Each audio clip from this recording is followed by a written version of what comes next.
인하대학교 중앙 교수의 반도체 패키징, 하이브리드 본딩과 EUV를 하게 된 배경, 뜬금없이 EUV를 왜 하는지에 대한 설명을 드리고, EUV와 ASML에 관한 개요.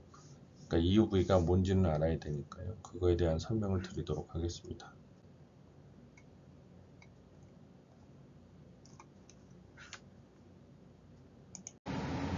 저는 인하대학교 금속 반도체 소재 및 첨단 제조 공정 연구실에서 근무하고 있습니다. 아래는 연락처와 제가 하는 일이 되겠습니다.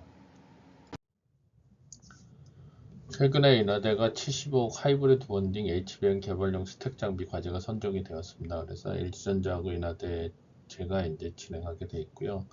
정확한 제목은 산업 수요 연계 HBM 고성능 반도체 초고집적 하이브리드 본딩 스택 장비 혁신 제품형 기술 개발 사업이 선정되어서 이제 계약이 됐습니다. 그래서 전체 총 지원금은 75억이고 40개월 이내에 하이브리드 본딩 장비를 개발할 예정으로 있습니다. 제가 현재 강의하고 있는 과목은 첨단 패키징 강의 과목에서 칩넷 디자인 앤드 헤테로지니어스 인테그레이션, 칩넷과 이종 접합에 관해서 가르치고 있고요. 작년부터 이제 첨단 패키징 강의 과목 중에서 하이브리드 본딩을 강의하고 있습니다. 다음 학기부터는 EUV, ASML 반도체 노광 장비에 관해서 강의를 할 예정이고, 세마이컨덕터 메트롤로지 앤 인스펙션 내 하이브리드 본딩과 EUV 계측에 관해서 강의를 할 예정입니다.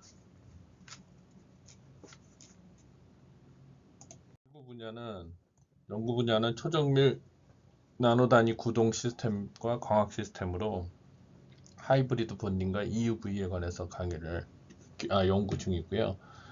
경량화 및 진동 방지 3D 프린팅 부품, 10마이크로급 정전 및 차폐 및 디스플레이식 장비 개발, 피에조 일축 Z 개발 등을 수행하고 있습니다. 나노 단위 정밀 제어 및 광학 시스템 개발은 하이브리드 본딩의 정밀도가 이제 시대의 변화를 타서 거의 전공정 장비 수준으로 가고 있습니다. 그 전까지는 하이브리드 본드의 정밀도가 50에서 100나노미터 3시그마였는데 최근에는 25나노까지 가는 상황으로 가고 있고, ASML 트윈 스캔 정밀도는 1.6나노미터 3시그마 정도로 1나노급으로 바뀌고 있습니다. 그래서 이에 대한 기술적인 대책이 우리나라에도 현재 필요한 상황입니다. 이런 연구를 수행하다 보니까 기존의 하이브리드 본딩까지는 공기 중에서 하니까 대기압에서 하니까 이제 에어 베어링 같은 걸 사용할 수가 있었는데, 에어 베어링을 못 쓰는 진공에서 하는 ASML 장비 같은 경우는 진공에서 그냥 일반 빛의 굴절율이 공기 중에서 1나노미터 이상이 되니까 진공으로 할 수밖에 없습니다. 그러면 이 진공으로 가게 되면 에어 베어링을 못 쓰게 되니까 자기 베어링에 대한 연구를 수행하고 있고요. 이거에 나노에서 피코나노미터 제어를 연구 수행하고 있습니다. 그래서 이게 주로 쓰이는 것이 ASML의 EUV인데 거기에 AMB 적용 연구를 하고 있고, EUV의 웨이퍼 스테이지가 결국은 자기 베어링을 사용하는 게 되고 있고요. 그런 거에 대한 연구를 수행하고 있습니다. 하이브리드 본드에 대한 연구는 예전에는 하이브리드 본드에 대한 연구가 주였는데, 지금은 이제 하이브리드 본드를 넘어서 하이브리드 본드 개발이 거의 끝나가고 있습니다. 그래서 거기에 대한 연구를 하다 보니까 전공정하고 후공정, 하이브리드 본딩의 전공정, 후공정을 얘기하고 있습니다. 그래서 CMP의 CU 리세스나 이런 걸 측정하기엔 AFM PSI 복합 장비, IR을 PSI 방식으로 하는 장비, 그리고 그 후에 본딩 후에 측정하는 IR과 C3에 관한 연구, 그리고 기타 공정에 관한 연구를 수행하고 있습니다. 따라서 인하대는 현재 전체 하이브리드 본딩 공정 CMP 리세스 측정, 파티클, 다이싱, 그리고 플라즈마 클리닝, 본더, IR 오버레이 측정, 어닐링, C3 본딩 후 측정까지 하고 있고요. 그래서 각 회사에서 나오는 업체의 장비에 관해서 연구도 하고 있고, 국내 개발을 위한 공동 연구도 수행하고 있습니다. 계측의 경우도 그렇고, 결국 그래서 이걸 전체적으로 통합하는 전체 연구를 수행하고 있습니다. 인하대 하이브리드 본더는 현재 본드 내부 설계는 왼쪽 위와 같이 설계가 되고 있고요. 그리고 개발 환경은 ISO3 클래스 1에서 진행 중에 있습니다. 장비 설계는 웨이퍼 사이드하고 본더 사이드에 대한 장비의 설계를 진행 중에 있고, 하이브리드 본딩 장비 구현 및 테스트 장비를 구현하고 있습니다. 그래서 자체 본드 헤드, 광학계, 본드 헤드 설계 모듈을 모형을 3D 프린터로 찍어서 한번 테스트하고 있는 중에 있습니다. 하이브리드 본드에 대한 연구는 배시 장비가 현재 기술력이 가장 뛰어난 거로 여겨지고 있습니다. 그래서 배시 장비에 관해서 그 픽앤플레이스하고 광학계, 본드 헤드에 관해서 연구를 수행하고 있습니다.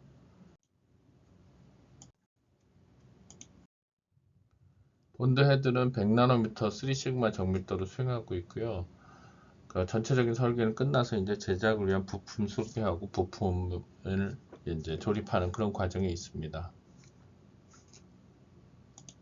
그 전에 여기 나노 단위에서 측정해서 많은 개발을 해야 되는 피에조 밸브 디스펜싱, 그리고 반도체 이 챔버를 4개에서 12개까지 올리는 연구, 3D 프린팅 부품을 이제 TC 본더에 적용하는 방안, 정전척에 적용하는 방향에 대해서 연구를 했고요. 제가 이제 장비를 개발한 건 EMI 실딩을 하기 위해서 애플 칩에 보면 EMI를 실딩해야 되는데 이걸 10마이크로 선포까지 할 수 있는 장비를 실제 개발해서 구동 중에 있습니다. 이것이 그 에어로졸이 장착돼서 실제 구동하는 거고, 정적인 차폐를 국내 업체와 진행한 사례가 되겠습니다. EUV를 하게 된 배경은 간단합니다. 원래 하이브리드 본더를 계속 하다가 하이브리드 본더가 최근에 배시 자료를 보면 25나노미터의 3시그마까지 가고 있습니다. 이게 배시라는 회사가 네덜란드에 있는데 ASML이란 회사도 EUV를 하는데 네덜란드에 있습니다. 그 정밀도를 보면은 하이브리드 본더가 지금 100나노미터 3시그마인데 향후 25나노가 갈 거고, ASML 트윈 스캔이 1.6나노의 3시그마입니다. 그래서 비슷한 상황으로 갈 거라고 생각되고, 어차피 상위 기술이 하위 기술로 내려오니까 네덜란드의 이점이 배시드 네덜란드에 있고, ASML이라는 EUV 하는 전 세계 유일한 업체도 이 네덜란드에 있습니다. 그래서 이 두 개의 회사의 연관성을 보면 어차피 그 ASML의 기술이 결국 하이브리드 본도로 내려올 거라고 여겨지고, 실제 하이브리드 본도에서 잘 이해가 안 되는 부분에 대한 설명이 ASML 기기의 장비에 대해서 잘 나오고 있습니다. 그래서 이걸 하게 되는 거라고 보시면 될 것 같습니다. 그 다음 중요한 게 무슨 얘기냐면 패터닝, 리소그라피, 그리고 거기서 뭐 ARF, EUV 이렇게까지 나옵니다. 그래서 이게 전체적으로 다 연관이 된 건데, 패터닝이라는 건 회로를 이제 실리콘 기판 위에 그 회로를 패턴을 그려내는 거고, 그런 거를 리소그라피라고 부릅니다. 그래서 그 중에서 기존에 이제 쓰던 방식에서 벗어나서 기존에 어디까지 쓰고 있냐면 이제 ARF 이머전이라는 방식이 이제 최고의 기술이었는데, 현재는 로우 NA EUV에서 하이 NA EUV까지 가고, 지금 2나노, 3나노가 전부 EUV 장비로 만들어지고 있습니다. 그래서 그거에 대한 내용을 이제 주로 스타디를 할 건데, 그 중에서 여기 보면 패턴 플레이스먼트, 얼라이먼트, 오버레이, 셀프 얼라이먼트 이 부분이 결국은 장비하고 연관된 거고, 제가 이제 주로 장비를 하니까 이 부분에 대해서 이제 중점적으로 보지 않을까 이렇게 생각을 하고 있습니다. 여기서 보면은 ARF 레이저까지 사용해 가지고 193나노가 현재 주로 사용되고 있는 거고, 그 다음에 F2 레이저라는 게 있고요. 그 다음에는 EUV가 이제 대표적으로 쓰이는데, 13.5나노짜리 그 웨이브랭스를 사용해서 그 CD라는 게 크리티컬 디멘전이라고 해서 최대한 그릴 수 있는 그 패턴의 사이즈를 얘기하는 거죠. 22나노에서 7나노, 5나노까지 가고 있고, 그 EUV에 관해서 이제 주로 설명을 드리도록 하겠습니다.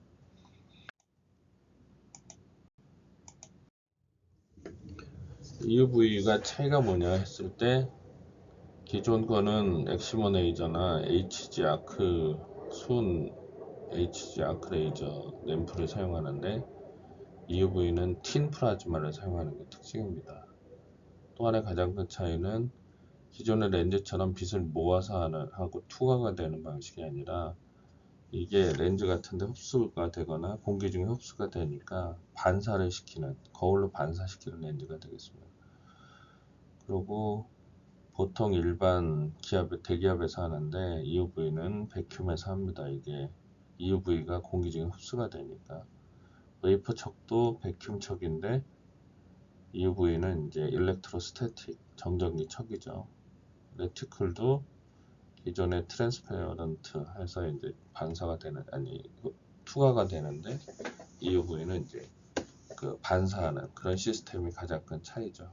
그러니까 결국은 진공에서 사용하고 리플렉티브, 그리고 일렉트로스태틱, 베어링도 에어 베어링 못 쓰니까 그 시스템도 이제 그 자기 부상 베어링 이런 걸 사용하는 게 EUV가 되겠습니다.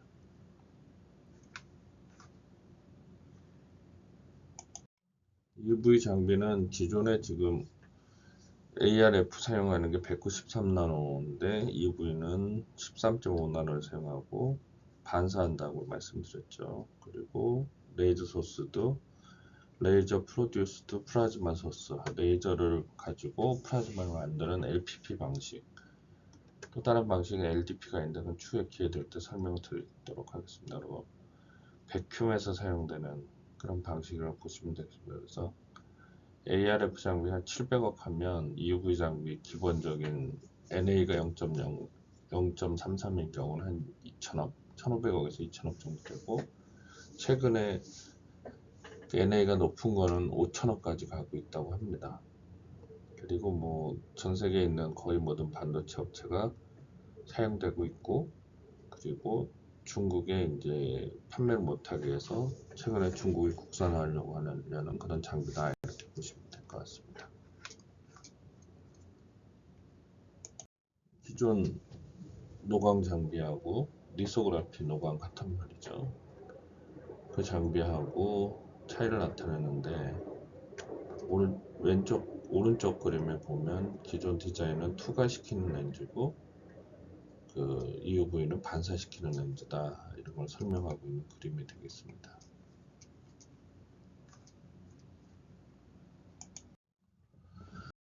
EUV 장비의 비즈니스를 보면은 블랭크 마스크가 있고 마스크 패터닝 하는 그런 장비들이 있습니다. 그리고 마스크 핸들링 하는 장비가 있고, 포토 레지스트, 옵틱, 그 다음에 라이트 소스, 베이퍼 핸들링, 이런 거를 쭉 보시면은 볼 것 같습니다. 그래서 블랭크 마스크는 디포지션하고 또 인스펙션 하는 거 있죠. 마스크를 이제 체크하는 거. 그리고 블랭크 마스크. 이런 쪽은 이제 한국이 지금 좀 하고 있는 거로 알고 있습니다.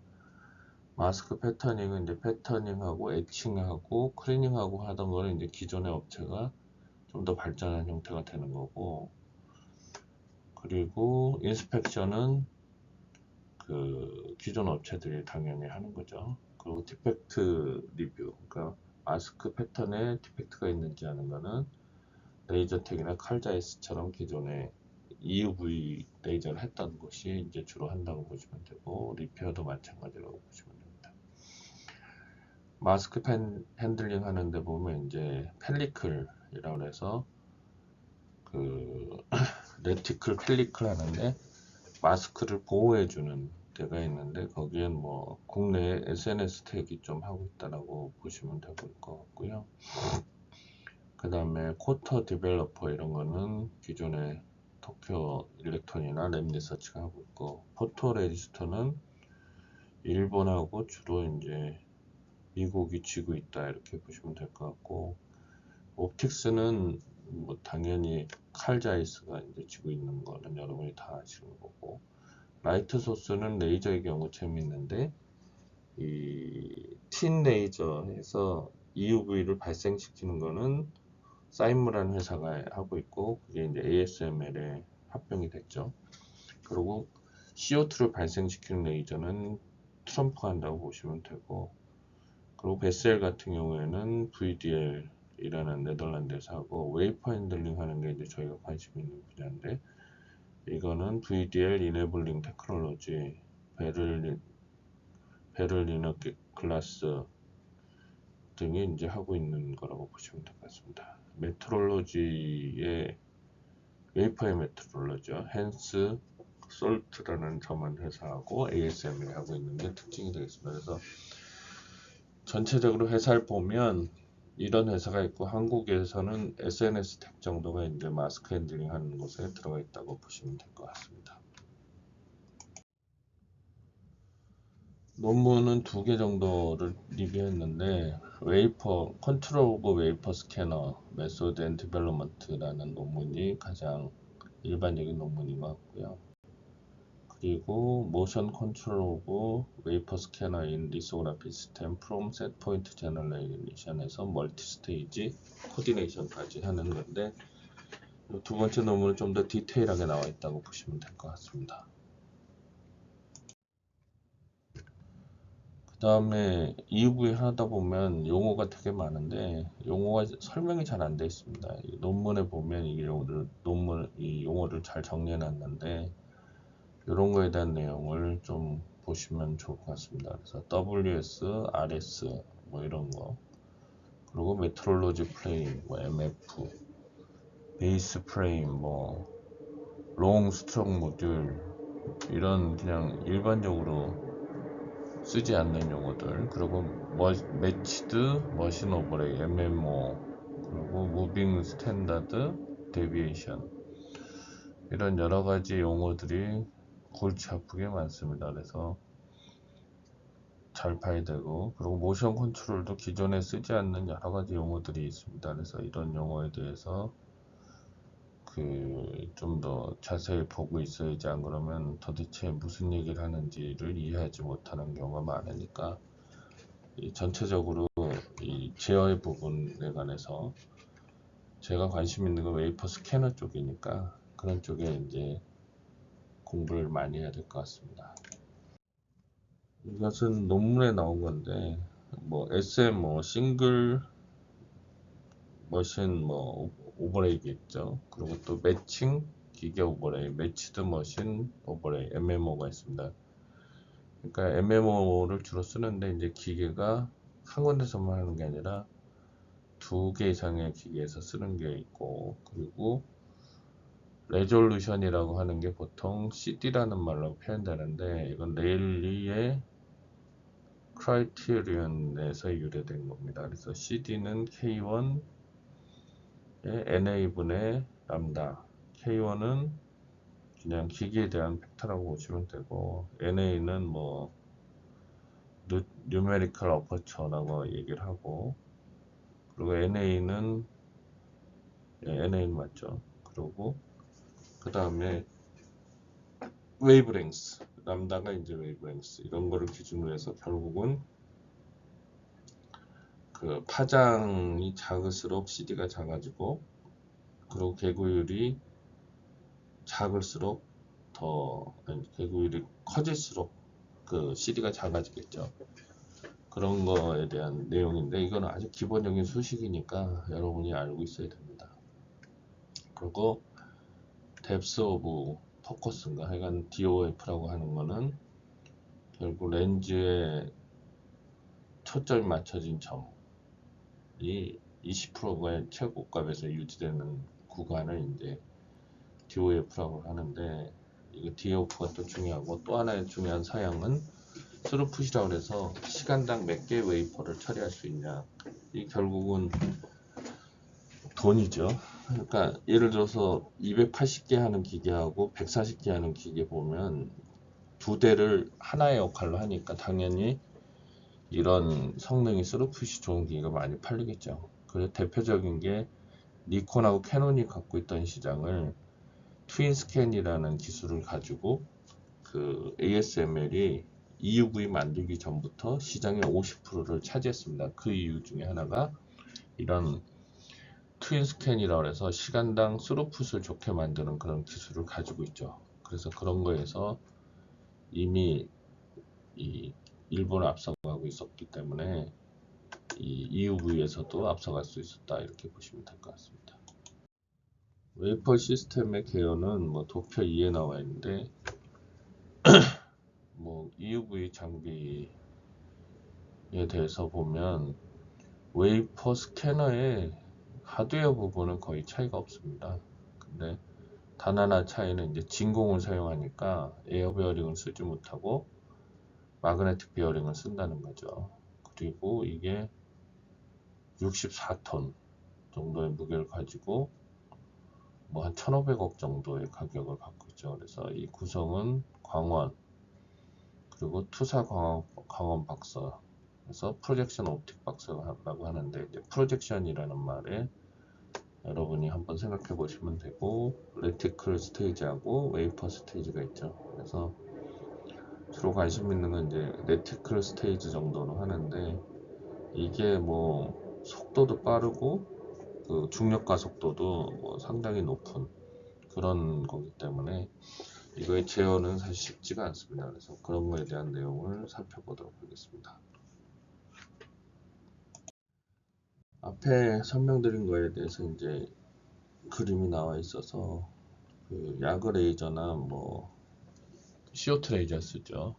야그 레이저 쓰기도 하고 CO2 레이저 쓰는데 일본은 야그 레이저를 쓰는 기가포톤이라는 회사가 있습니다. 그래서 그 회사의 기준으로 하면 이제 야그가 되는 거고 ASML은 독일의 트럼프사의 CO2 레이저 기기 있으니까 여기서 CO2가 되겠죠. 그래서 여기서 그 EUV 광원을 만들고 이 만든 거를 반사시켜서 광학계가 그 쭉 해서 이제 프로젝션 옵틱스로 가가지고 프로젝션 옵틱스가 웨이퍼 스테이지에 쏘는 그런 구조를 갖고 있다 이렇게 보시면 될 것 같습니다.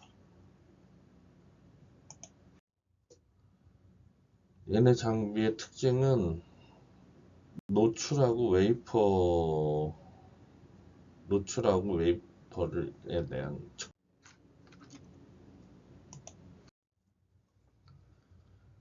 먼저 광원을 알아보면 광원은 복잡하고 비선형이며 다중 입력, 다중 출력을 하는 레이저 시스템이고 레이저 반복 북쪽이라는 그 몇 킬로헤르츠의 펄스 폭이 있고 그 빛이 형성되지 않는 간섭 간격이라고 해서 인터버스트 인터벌이라는 것이 있습니다. 그래서 그 일반적으로 뭐 DUV 광원을 사용할 수도 있고 EUV 광원도 사용할 수 있는데 여기서는 EUV 위주로 설명이 되겠습니다.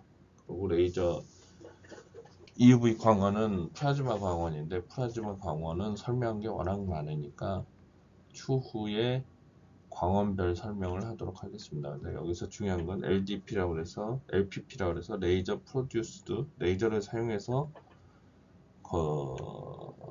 EUV 광원을 만드는 시스템하고 플라즈마를 사용해서 하는 EUV 시스템이 있습니다. 근데 레이저를 사용해서 하는 거는 주로 그 리소그라피에 많이 사용되고 그 다음에 그 플라즈마 베이스로 해서 광원을 만드는 거는 이제 측정 장비, EUV 측정 장비에 많이 사용된다고 보시면 되겠습니다.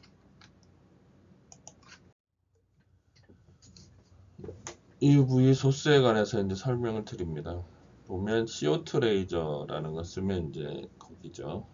그 트럼프 걸 사용해 가지고 고출력의 CO2 레이저를 가지고 빔을 때리면 이 빔이 그 주석을 펴고 녹이고 해서 주석을 어떻게 하냐면 드럼렛을 하면 이렇게 한 방울방울 떨어뜨리면 이게 밑으로 뚝 떨어지죠. 그럼 이제 콜렉터라는 곳에서 뭐라냐면 빛을 모은다고 하는데 결국은 이 빛들을 반사시켜서 한 군데다가 모으는 거죠. 그러고 나면 이제 웨이퍼 스캐너라는 곳에서 웨이퍼 스캐닝을 해서 이제 그 실제적으로 그 제품을 만들어내는 거죠. 그래서 여기 보시면 스캐너 페데스탈이 실제 여기서 이제 사용됩니다. 그래서 스캐너에는 소스에 하고 이제 스캐너 얼라이먼트가 잘 되어 있는지를 체크하는 그런 류의 이제 시스템으로 구성되어 있다. 이렇게 보시면 될 것 같습니다.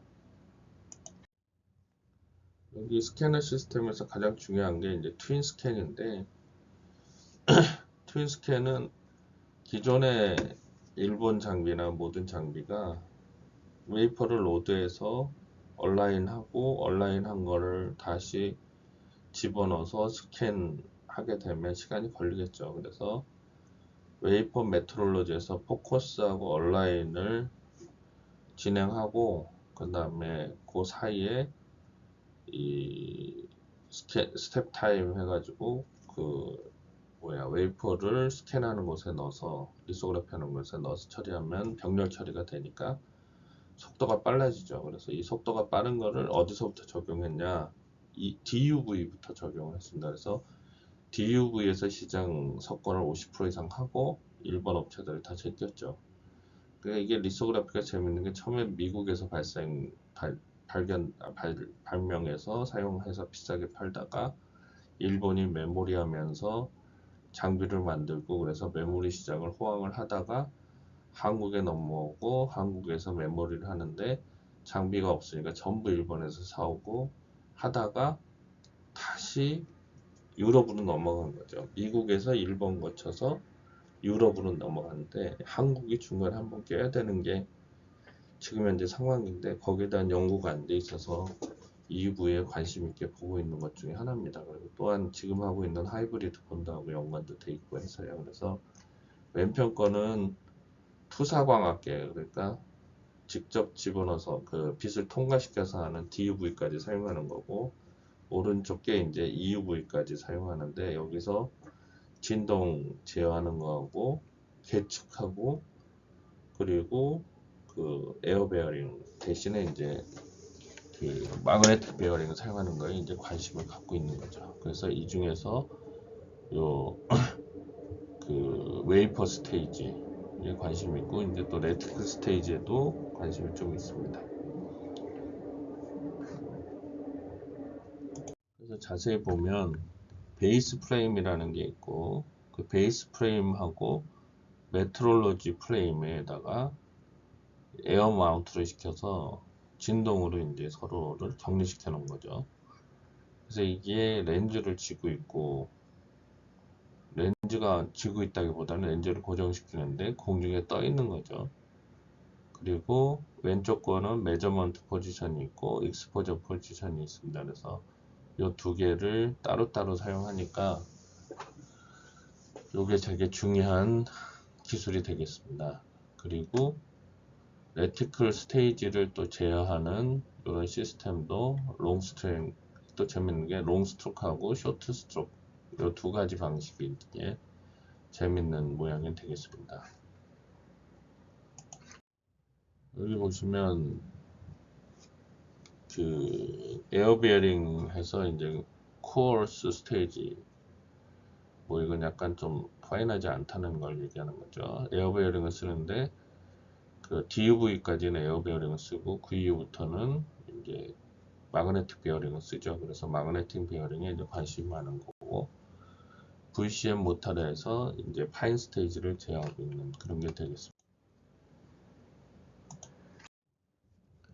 웨이퍼 스테이지에 관해서 스캐너에 관해서 자세히 나와 있는데 여기 보시면 웨이퍼 스태퍼에 대한 이제 프린서플이 만들어지고 처음에 싱글 웨이퍼 스테이지가 만들어서 이제 1997년부터 에어 베어링을 사용해서 사용하다가 2001년쯤에 듀얼 스테이지 트윈 스캔이라는 게 처음 나오죠. 이게 그때 이때쯤부터 300mm 웨이퍼로 바뀌었고 그 다음에 2004년부터 EUV에 대해서 이제 연구가 되면서 마그네틱 베어링으로 넘어갑니다. 그래서 이 마그네틱 베어링에 관해서 연구를 해보려는 게 이제 제 생각이고, 그 다음에 롱 스트로크하고 쇼트 스트로크에 관해서 이제 연구를 하고, 메트롤러지 프레임이 하고 이제 메저먼트 포지션 내에서 이제 발생하는 것들에 대해서 좀 더 연구를 진행하려고 하고 있습니다. 초기에 이제 연구는 에어 베어링 시스템으로 들어가죠. 일반 그냥 베어링을 사용하다가 돌 베어링 같은 거 사용하다가 그래서 에어 베어링으로 가는데 마찰 마모로 이제 문제가 돼서 이제 시작하고, 그런 다음에 간섭계를 사용해서 측정하기 시작합니다. 그러다가 이제 사이드 스캐너, 인터페로미터, 간섭계죠. 이런 거를 사용하다 이제 레이저로 바뀌죠.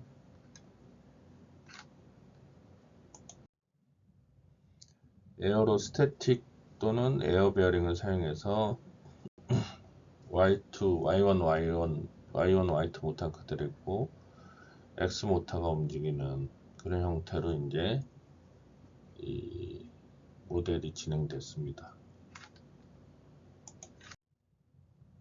2000년대 초반부터 이제 진공 자기부상 마그넷이 이제 사용해서 마그네틱 플레이트 포 레비테이션 스테이지 코러스 모터가 이제 사용되기 시작했습니다. 드디어 이제 마그네틱으로 왔는데 우리도 이제 마그네틱으로 준비를 해야 되겠죠. 이제 트윈 스캔이 EUV로 가면서 아까 얘기한 인터페로미터를 사용하는 거에서 이제 레이저 측정으로 바뀌고 변화거리가 짧아지고 공기 굴절률 계산이 빨라졌죠.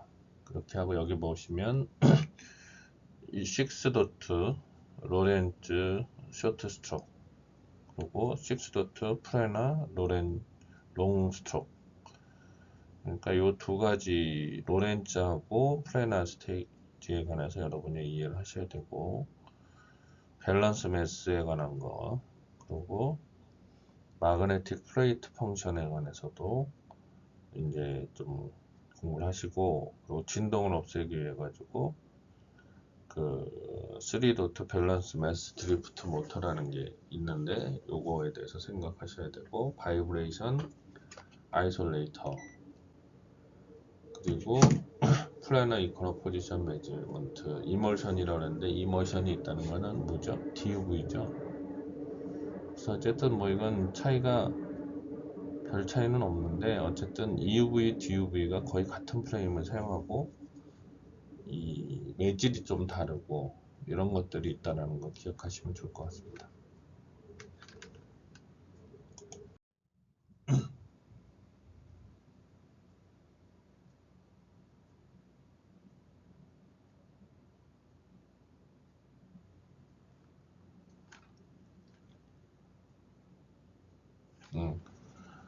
지금 뭐 많이 있었는데, 코디네이트 시스템 오브 웨이퍼 스캐너인데 메저먼트 포지션하고 익스포저 시스템 있는데, 6도트라는 게 보면 여기 보면 X, Y, G밖에 없는데 왜 6냐?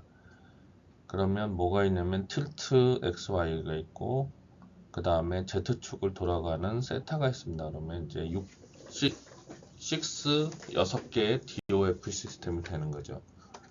그거에 대한 설명이 되겠습니다. 옵틱스인데 프로젝션 옵틱스라고 합니다. 프로젝션이라는 말을 여러분이 이제 나중에 기회가 되면 설명드리고, 다층 반사 거울이 사용되고, 일반적으로 프레임이 광학 요소 및 스테이지에 대한 위치 기준 역할을 합니다. 그러니까 베이스 프레임이 되는 거죠. 그리고 이걸 보장하기 위해서 진동이 없어야 되는데 그 저주파 제어를 해야 될 것 같습니다. 그리고 첫 번째는 그 능동 진동 차단이고, 두 번째는 변형 제어에 대해서 연구를 해보면 좋을 것 같습니다.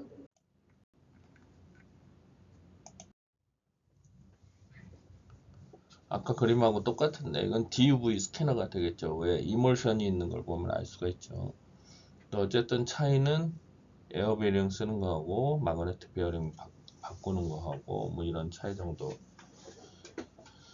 있다고 생각하시면 될 것 같습니다. 앞에 거랑 비슷한 그림이라서 넘어가도록 하겠습니다. 그래서 가장 중요한 건 이제 프로젝션 옵틱스에 관한 동적 격리, 이 부분에 대한 이제 동적 격리가 필요한 거죠.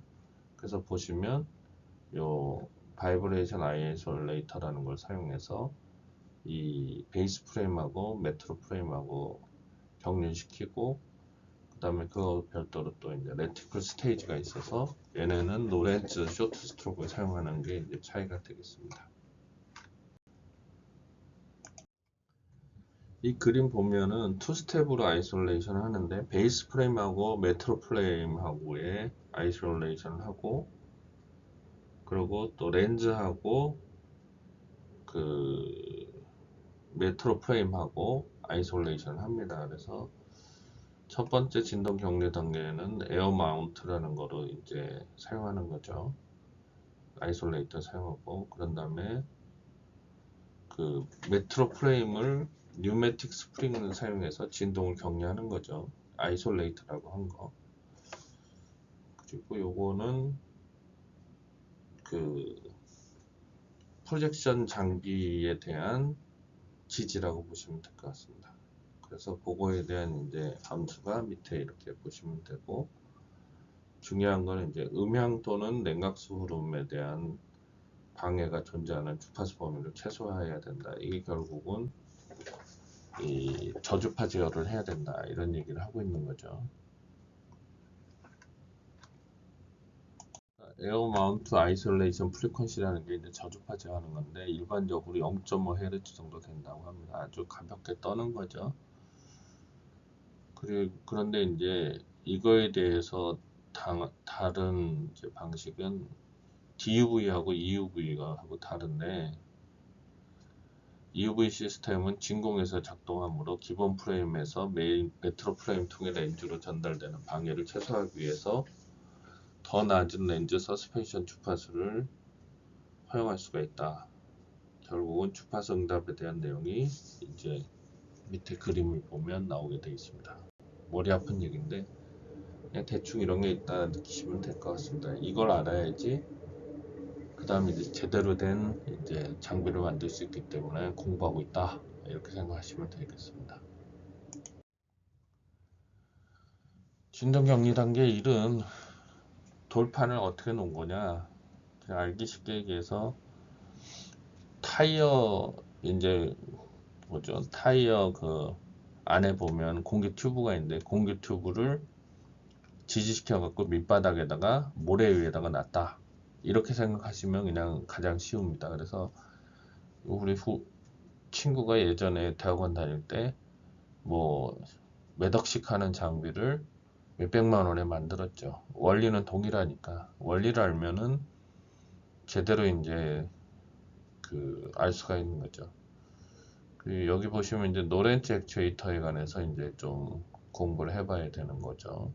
공합 제어도 해야 되고 포지션 센서, 가속도계, 노렌즈 액추에이터 해가지고 육자에도 제어를 한다고 합니다.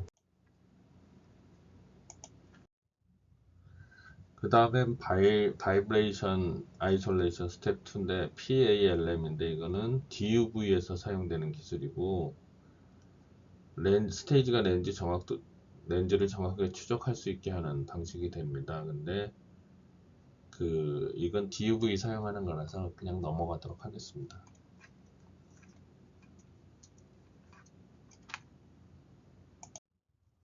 넘어갔으니까 이제 EUV는 어떻게 되냐 했을 때, EUV에서는 뭐 진공 환경으로 인해서 렌즈에 대한 직접적인 방해가 제한되어 있으니까 서스펜션 주파수를 크게 낮출 수 있습니다. 그래서 PALM을 사용할 필요가 없고 관례적으로 스프링 같은 서스펜션을 사용해 가지고 관성과 피드백을 통해서 공명을 감소시키는 그런 거를 사용합니다. 그래서 5에서 30Hz의 서스펜션 주파수로 컨트롤 할 수 있게 하는 게 특징이 됩니다. 그래서 PALM이라는 거 갖고 렌즈 프레임을 제하는 게 있고, 그냥 일반 AVS라고 그래가지고 그 일반 그 스프링 에어 그냥 일반 액티브 바이브레이션 아이솔레이션 시스템을 가지고 스테이지를 제어하는, 그러니까 그 진동을 제어하는 그런 류의 이제 시스템이라고 보시면 될 것 같습니다. 진동 제어가 있었다면 이제 변형 제어, 디포메이션 컨트롤 해야 되는데, 그거에 대한 게 이제 여기 보시면 스프링 4개를 사용하니까 그 추가적인 문제를 일으킬 수가 있습니다. 그래서 질량과 크기에 따라 증가하는 게 있으니까 3개 대신에 이제 4개의 지점을 가지고 하는데, 이거를 프레임 사이에 비틀림 강성을 제어하는 그런 거를 이제 해야 되는 게 이제 특징이 되겠죠. 이건 좀 더 복잡해서 추후에 기회 될 때 설명하도록 하겠습니다. 그러니까 결론은 그 진동 제어하고 디포메이션 컨트롤 2가지를 해야 된다는 게 이제 이 장치의 특징이 되겠습니다. 이게 뭐냐면 하단 프레임이 비틀림 변형이 일어나면 비틀림 모멘트를 통해서 이것이 서스펜션된 메트로 프레임의 이제 비틀림 변형으로 유도가 됩니다. 그러면 이 상단 프레임 변형은 측정이 어려운데 하단 프레임의 비틀림은 그 비틀림 위치 센서를 가지고 측정할 수가 있으니까 이걸 갖고 제어를 하는 게 이 기술의 핵심이라고 보시면 될 것 같습니다. 이상입니다. 일단 1차로 EUV에 관해서 쭉 훑어봤는데 어제 하루 종일 걸렸네요. 예, 감사합니다.